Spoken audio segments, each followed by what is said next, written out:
In this video, I want to take a look at the question that comes up regularly in relation to investment and investing, and what's the best philosophy or what's the best asset class to invest in. In this video, I'm going to look at shares or property, and I'm going to take a look at the best long-term returns and see which asset class gives the best returns, or whether that's even the right question or not. Firstly, there's a major difficulty in comparing shares and property, because it is a bit like comparing apples and oranges. There is significant differences between the two asset classes. Property, for example, if you buy a property, whether it's a residential or a commercial, you can leverage or borrow on the security of that property. In other words, you might be able to buy a private house, a residential dwelling, for 10 grand, or for 10% down rather. Whereas shares, the likelihood is, if you go to the bank manager looking to borrow 90% of a shareholding with 10% down, you're going to be looked at as if you've got 2 or 3 heads. So the bottom line is, borrowing for share purchases or share speculation or share investment is not really an option, whereas borrowing to purchase a property is straightforward enough and is common practice. Secondly, there's the question of liquidity. Liquidity obviously is the ease with which you can get your hands on cash if things go badly with your investment, or if your circumstances change and you suddenly need to get your hands on some of your capital in the form of cash.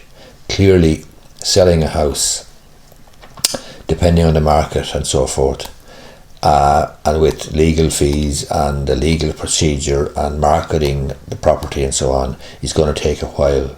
And realistically, from start to finish, you could be looking at anything between 1 month and 6 months. Whereas shares, you can buy them and the money can be deposited, or sell them rather, and liquidate them. The proceeds of the share sale can be in your bank account on the same day, so there's a big advantage there for shares. There's a question then of utility. Clearly, you can't live in a share, you can't rear a family in a share, whereas you can live in your house, you can live in a property, you can rear a family, you can even use it as perhaps a work from home situation, or you could even run a business from home very easily in a little home office or from wherever. But clearly, the property, residential property certainly, or indeed commercial property, has far greater utility in terms of being able to use it on a day-to-day basis. Shares then will allow you to invest in foreign markets in a very easy to access way. In other words, I can and have bought shares in the UK, in Europe and in the United States. So I can buy shares in Google or Amazon or Twitter or Snapchat, and I can buy Ryanair shares, and I can buy UK shares in Lloyd's of London and HSBC and British Petroleum and so forth. Whereas if I fancy that a particular property market, for example the UK property market or the property market in North Carolina, is worth investing in, and I want to do that, it's not going to be easy. Whereas I can do that very, very easily, invest in shares in any of the global markets with the push of a button or the click of a mouse essentially on my PC. So there's an advantage there for shares. Property then, in terms of, as I say, investing in different markets, it's much more difficult, and to all intents and purposes you would be restricted to Ireland if it's a residential property that you're buying. Taxation then, there's good tax breaks for a home loan and for your mortgage, and writing off the interest and so forth against your personal tax, whereas you mightn't have the same tax breaks in relation to shares. A further difficulty in comparing the two asset classes would be transaction costs. So the transaction costs involved in buying a property, whether it's residential or commercial, will be fairly significant, because you're going to have professional legal fees, other miscellaneous fees, legal searches and so forth in relation to property, whereas you'll have stamp duty. Now, you'll have stamp duty in relation to shares, but it's far easier to get in and out of shares, and therefore the transaction costs can be kept to a minimum, especially if you are running an account that's execution only. In other words, you're just buying the shares and selling the shares yourself, and you're not relying on anybody else for advice and so forth. Interest rates then is something that you need to consider obviously as well, insofar as if you have invested in property, you're going to have a good size of a mortgage. You will be susceptible to interest rate movements and obviously interest rate increases, whereas buying shares, you're not going to be having the mortgage or the borrowing to the same extent at all, and you won't be as susceptible to interest rates. Let's take a look then at the situation in Ireland, for example, from 1990 to 2018. I did a bit of research there and I came across a particular article on the Irish Times website, and they took a look at, based on Central Statistic Office statistics, how various asset classes performed between 1990 and 2018.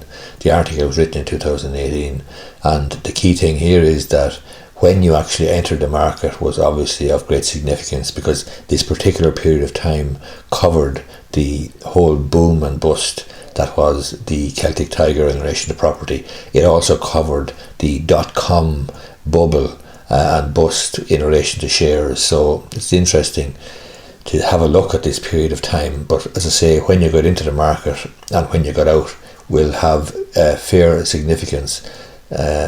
of significance. However, if you stay in the market for the long term, that is probably your best option. An investment of €10,000 in 1990 would have given you a return, as you see on the screen there, of 290% if it was in Irish residential property. Would have given you 413% if it was in global shares, and 286% if it was in Irish shares. Then the same 10 grand invested in 1995 would have given you the returns that you see on the screen there. Irish property 347, global shares 315, Irish shares 256. Then if the same 10 grand was invested in 2000, the year 2000, then Irish residential property would have only returned you at the end of that period of time 117%. Global shares would have performed even worse, giving you 70%, and Irish shares worse again at 51%. And if you invested the 10 grand in 2005 and got out then, or assessed your position in 2018, Irish residential property would actually have decreased in value by 7.5%. Global shares would have risen by 150, and Irish shares would have been down 10%. Clearly that's a reflection on the Celtic Tiger situation, the frothy economy, frothy property market in Ireland, and the bust. In conclusion, over the period of 1990 to 2018, the best return actually came from global shares, which gave a return of in excess of 400%. The difficulty, however, in coming to a definitive conclusion as to the best asset class over time arises because of the difficulties in comparing the two classes. There is, as we've seen, significant and important differences. It really is comparing apples and oranges to a great extent.